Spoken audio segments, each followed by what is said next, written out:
David Elliot. Your friend of mine, David Elliot.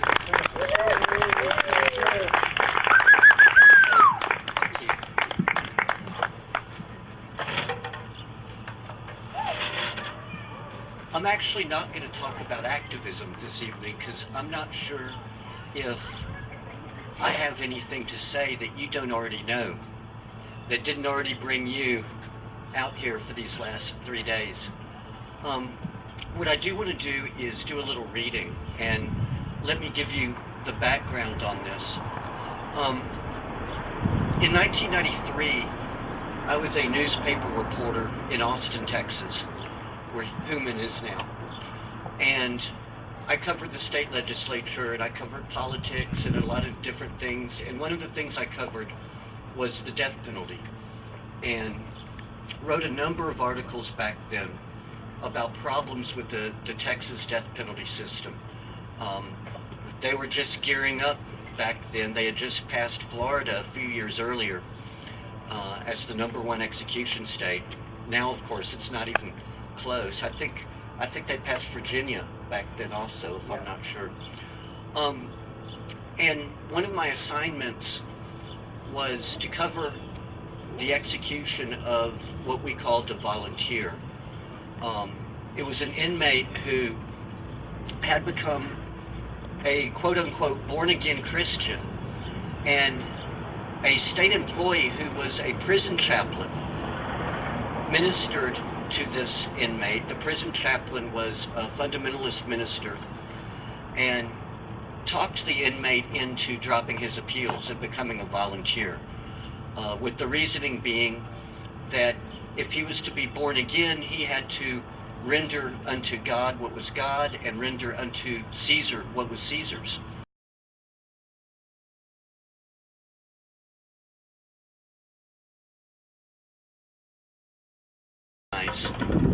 The inmate in order to execute him. Because after all, we don't execute people, right? We strip them of every last bit of humanity we can before they're put to death. So here are a couple of excerpts from A Day in the Death of Inmate number 918. Execution of inmate number 918 was nothing if not efficient. At the stroke of midnight Tuesday, the inmate took the last steps of his life on earth from a holding cell into the death chamber. By 12:01 a.m. Wednesday, 5 thick tan straps secured his legs, waist, and torso to a stainless steel gurney with a cushion on top. His arms were stretched wide. Intravenous tubes were quickly inserted into each. His head lay flat. His eyes blinked rapidly. He stared into the microphone suspended 2 feet above his mouth. Above the microphone was a bright fluorescent light. At 12:03, a harmless saline solution began flowing into his left arm, and at 12:05, into his right. Witnesses quickly were ushered into the adjoining room with drab brown carpet and white curtains around the walls.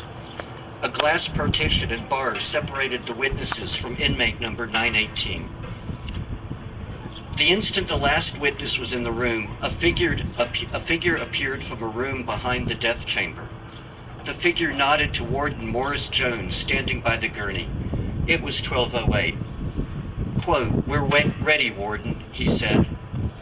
2 minutes later, Anthony Cook, who said he had turned his soul over to Jesus Christ, forfeited his life to the state of Texas.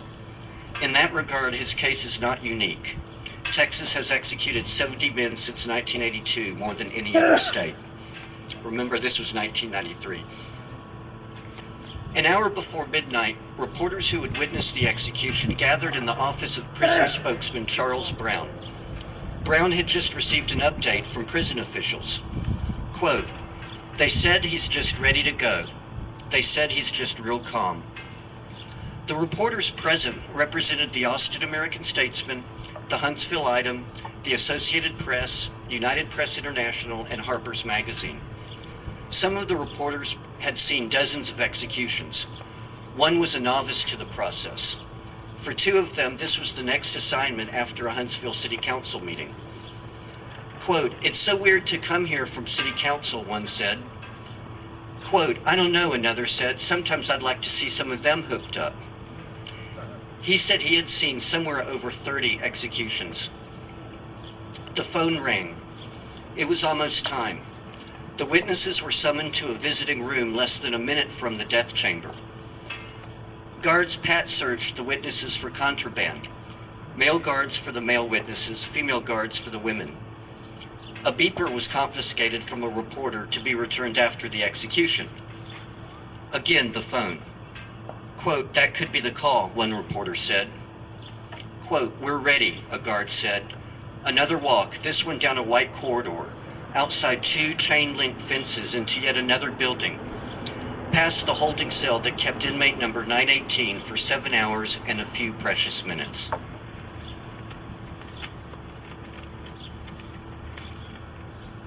The witnesses were whisked into a room. The figure stepped out from the hidden room, signaled, stepped back in. Warden Jones asked inmate number 918 if he had any final words. "Yes, sir," Anthony Cook responded. He licked his lips once and stared at the bright fluorescent light.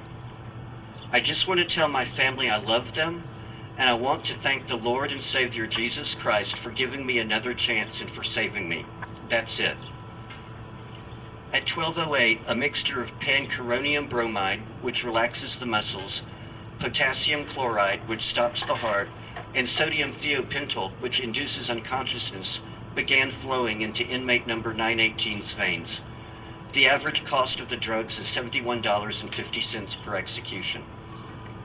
Inmate number 918 gulped, blinked. His stomach moved up and down strangely. The effect of the drug seemed immediate. Inmate number 918 strained against the heavy tan straps and coughed or choked as if seeking air. At 12:10, the flow of the drug subsided. No one moved. The chaplain inside the death chamber stared at the floor.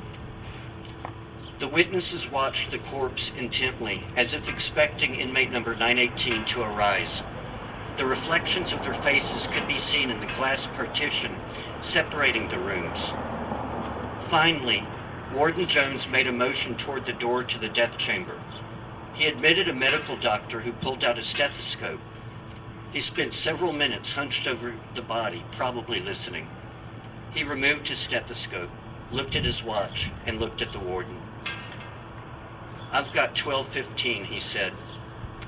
12:15, the warden repeated.